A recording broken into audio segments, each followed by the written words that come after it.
부처님 초기 경전의 가르침입니다. 고통의 소멸을 향한 길. 부처님의 가르침은 2600여 년 전 인도에서 깨달음을 얻으신 고타마 시타르타, 즉 부처님께서 직접 설파하신 내용들을 담고 있습니다.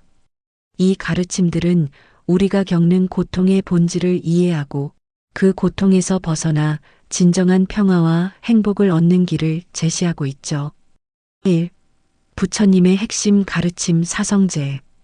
부처님 가르침의 모든 것이라고 해도 과언이 아닌 것이 바로 사성제입니다. 네 가지 거룩한 진리라는 뜻인데요.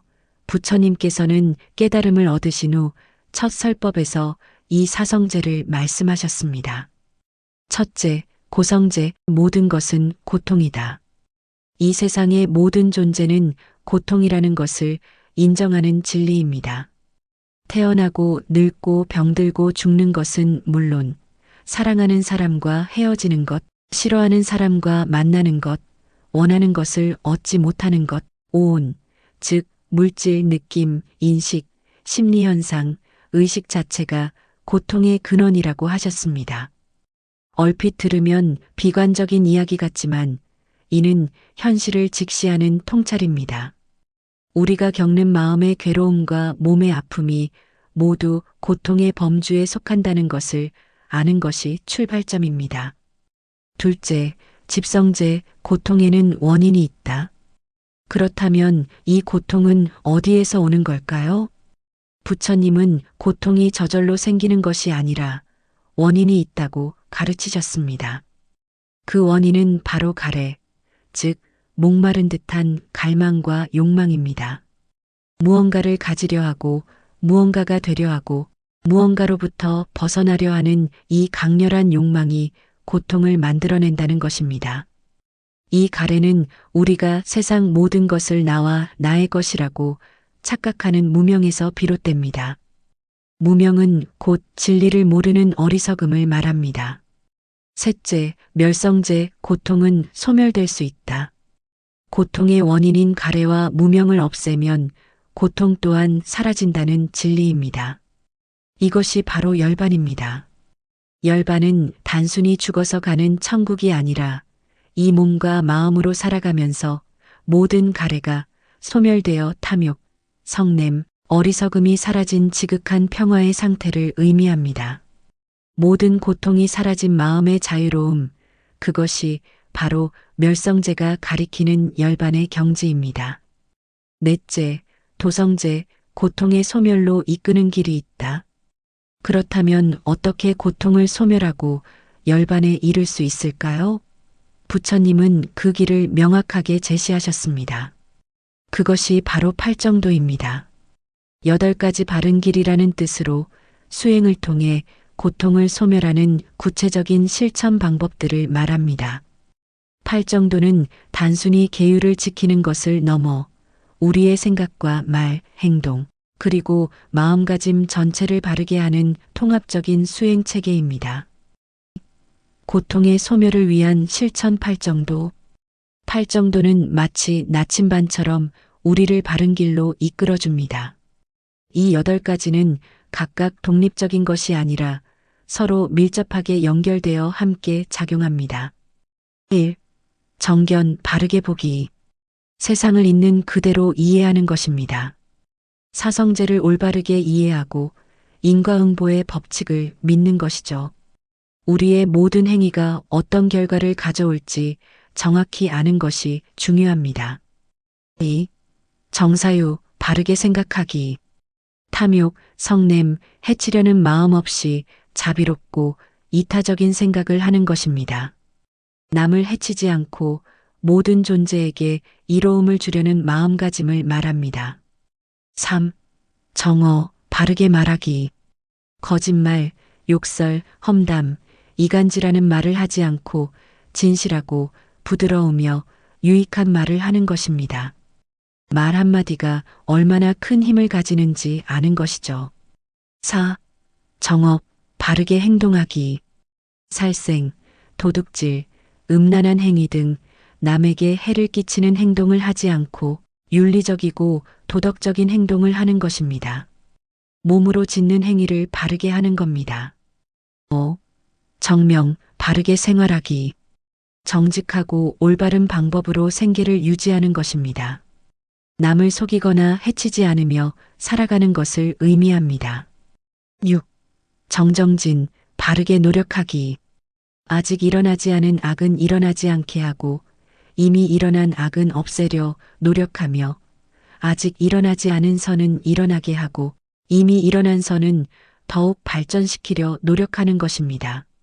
끊임없이 자신을 향상시키려는 의지입니다. 7.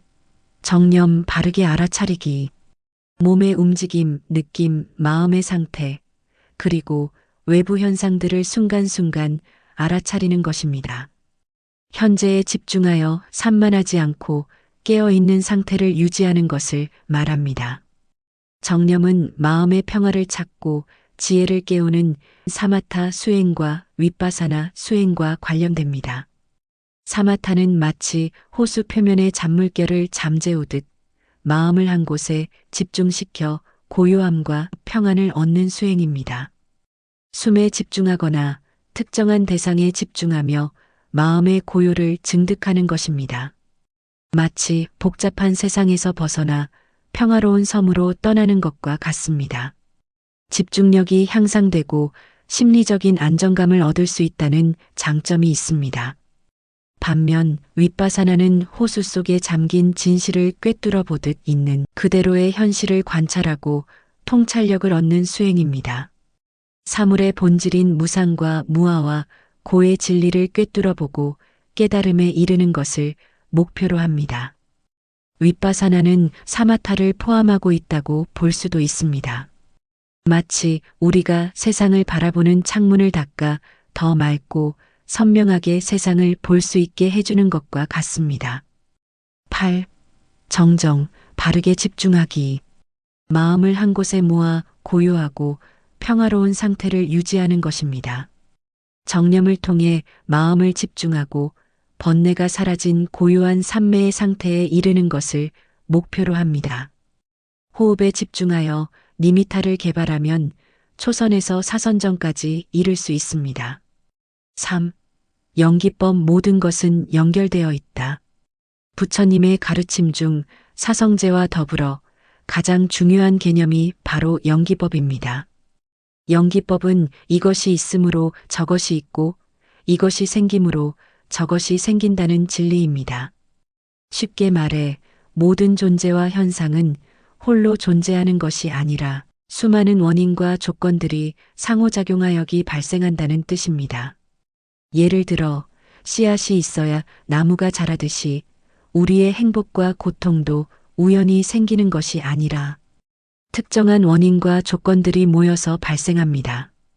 이 연기법을 깊이 이해하면 모든 것이 서로 연결되어 있음을 알게 되어 나라는 고정된 실체가 없다는 무아의 진리를 깨닫게 됩니다. 내가 없다는 것은 허무주의가 아니라 모든 집착에서 벗어나 진정한 자유를 얻는 지혜의 시작입니다. 4. 무상, 고, 무아, 존재의 세 가지 특징.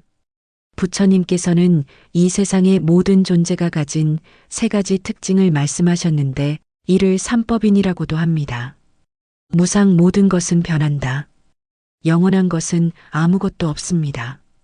우리의 몸, 마음, 생각, 주변의 모든 환경까지도 끊임없이 변하고 사라집니다.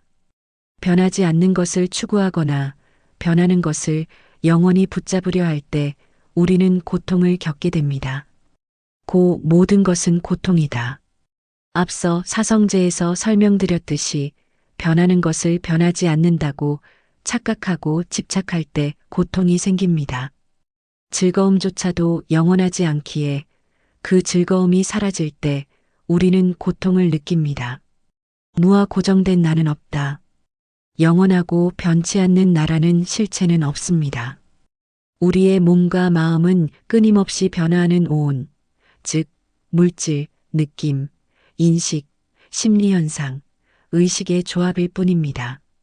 나라는 강력한 착각이 바로 모든 번뇌와 고통의 근원이 됩니다. 이 나라는 관념에서 벗어날 때 진정한 자유를 얻을 수 있습니다. 5. 자비심의 중요성.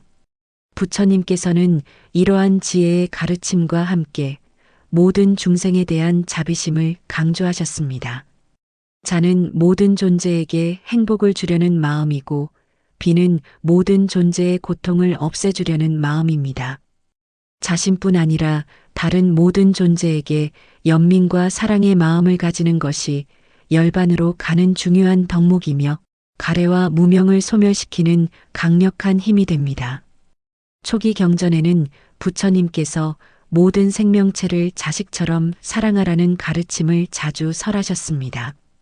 부처님의 초기 경전 가르침은 이처럼 우리 삶의 고통의 본질을 꿰뚫어보고 그 고통에서 벗어나 진정한 평화와 행복을 얻는 구체적인 길을 제시합니다.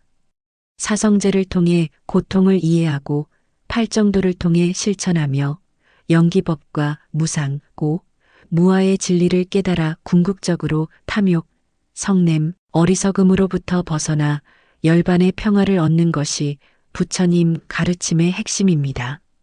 이 가르침들은 2600여 년이 지난 지금도 여전히 우리의 삶에 깊은 통찰과 위로 그리고 변화의 힘을 선사하고 있습니다. 부처님의 말씀을 통해 여러분의 삶에 진정한 평화와 행복이 깃들기를 바랍니다.